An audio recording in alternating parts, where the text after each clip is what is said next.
Katuan lang friend Good morning sa inyong lahat. Ito, nakikita niyo ba yung strawberry niyan? Ayan. Hulaan niyo nga kung ano yan. Ano ang nakikita niyo sa shape ng strawberry na yan. Kung yung sa isip ko nasa isip niyo rin talagang magkaparehas tayo ng pag-iisip. Katuan lang yan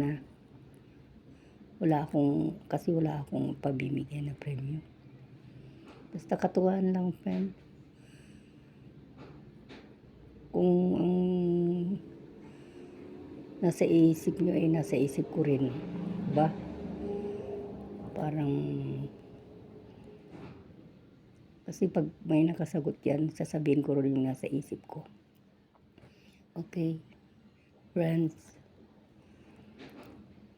Ayan, hulaan nyo. Ingat lang po tayo.